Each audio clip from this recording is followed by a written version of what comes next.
Alright, hi everybody, welcome back. I'm Dorothy. I'm your professional astrologer, and you can find me on the web at nhastrologer.com.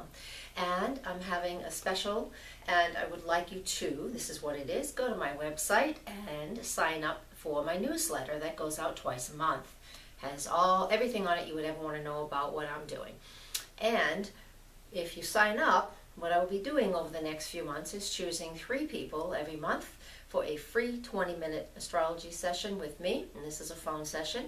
But if the response is huge, then I will pick 3 a week. So come to my website, join my subscription, and good luck.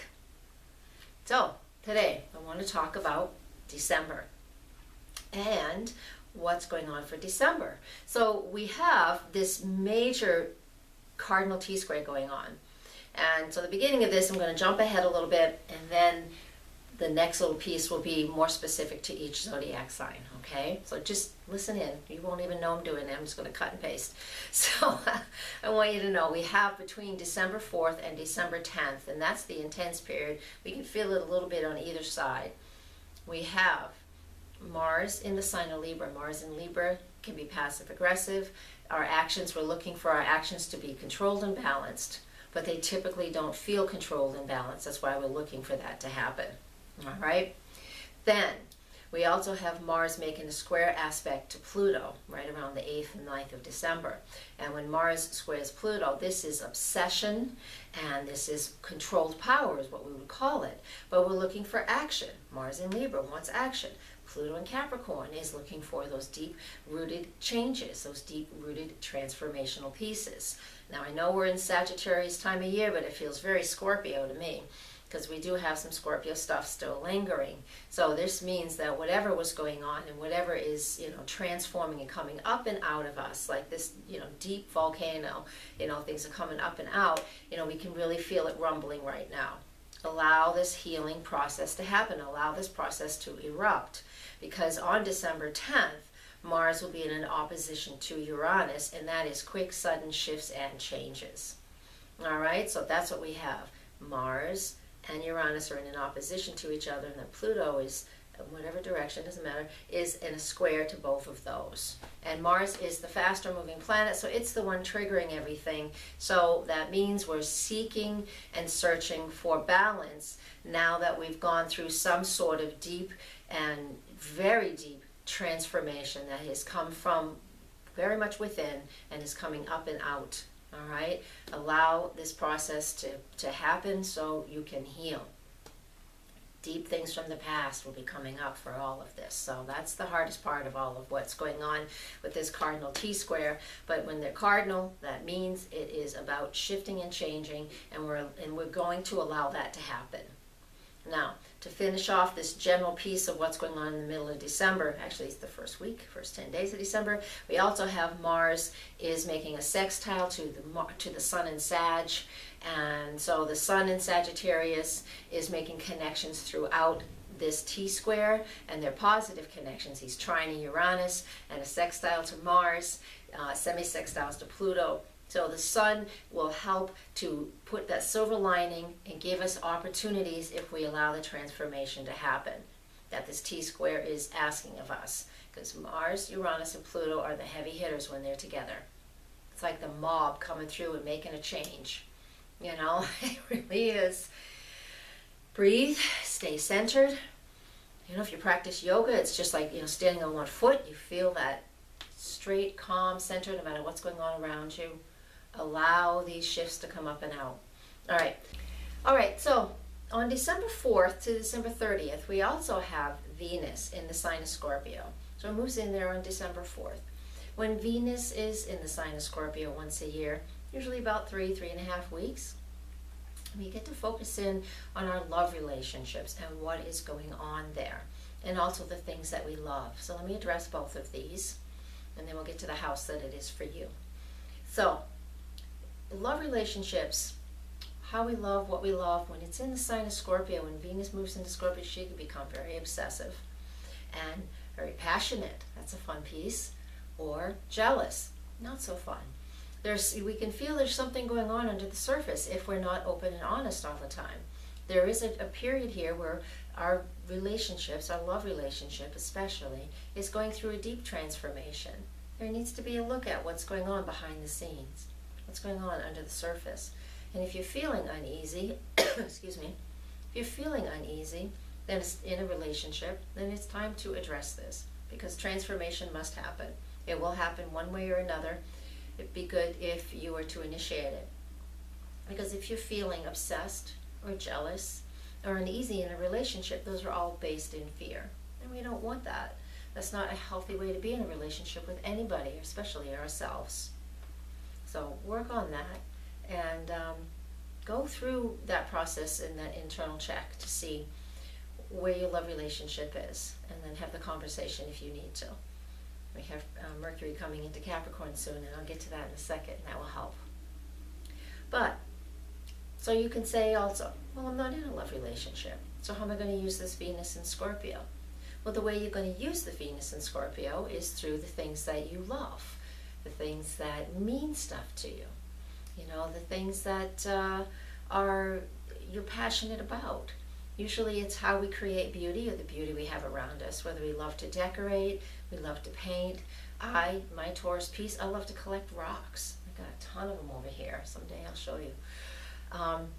You know, and so what do you do with that? You know, that Venus in Scorpio helps us to take our skills, our talents, and transform them into something else. So that, to me, it sounds like a hobby. So we take a hobby, something that we really love. Hobbies are things that we love to do. And if we choose at this point in time, we can actually take that and transform that into a stream of income.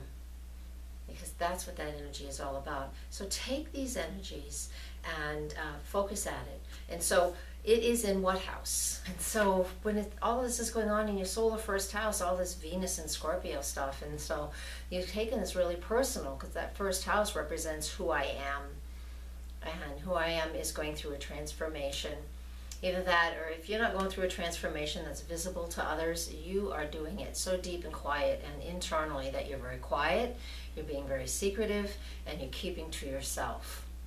So do what's best for you. I'm not going to tell you either way one is better than the other, because it is always a personal choice.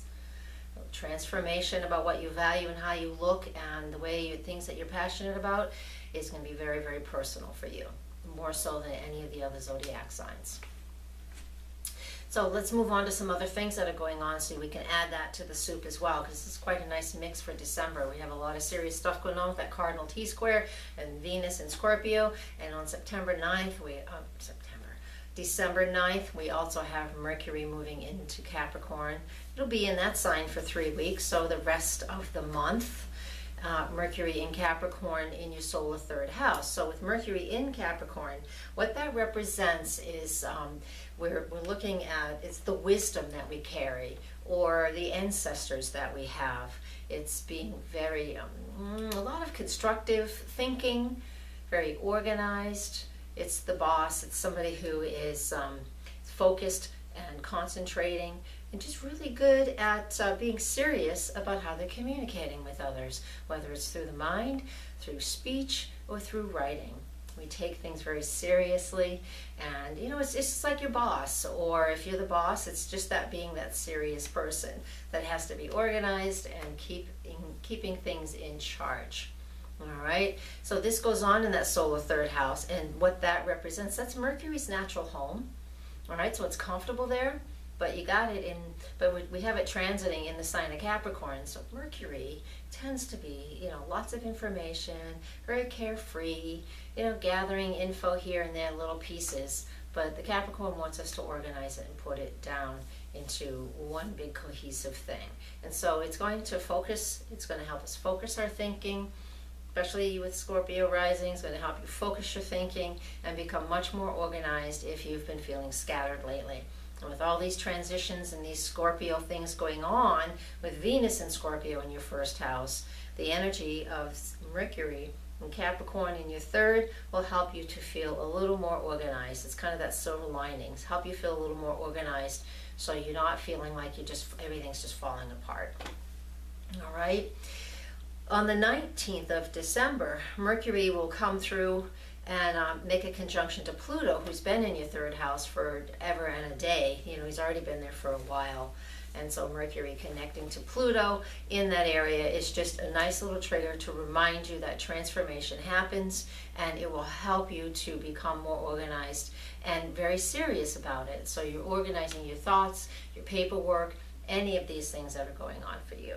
You keeping them, just really looking for that to get into alignment with what it is that you want. You're a Scorpio anyways, so you know the energy of that is all about transformation, but you got to keep that, you got to keep it under control. You can't just constantly transform. You know, you want it to turn into something, right? So you have the opportunity with that Mercury connecting with Pluto in that third house to do that. Moving on, we do have on the 21st, the winter solstice, of course. The sun in Capricorn is now going to be moving through that sector for you as well. So your third house of communication is very much highlighted right now. We have all those other things going on, but this is also a big highlight. So communicating, especially with your immediate family, is very important too. I hadn't mentioned that yet. Siblings, cousins, and your neighborhood, or those you call family, you know, those friends that you've brought into your tribe from some other place and some other time, right? There's a lot going on there, so you're going to be able to really organize these things and put these things together in a much more cohesive fashion. I want to move on to the full moon that we have on December 25th, and the full moon and the new moon December 11th, but those two are separate videos, so come subscribe.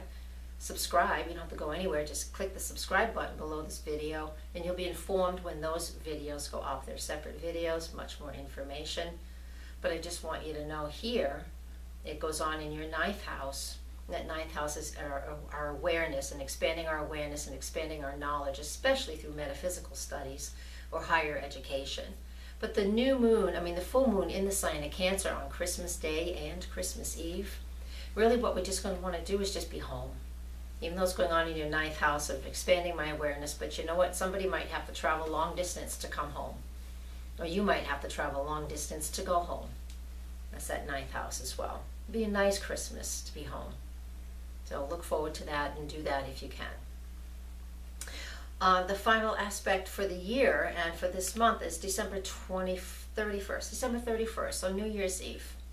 All right, the moon conjuncts Jupiter, just a couple of degrees away from where the eclipse was on September 13th.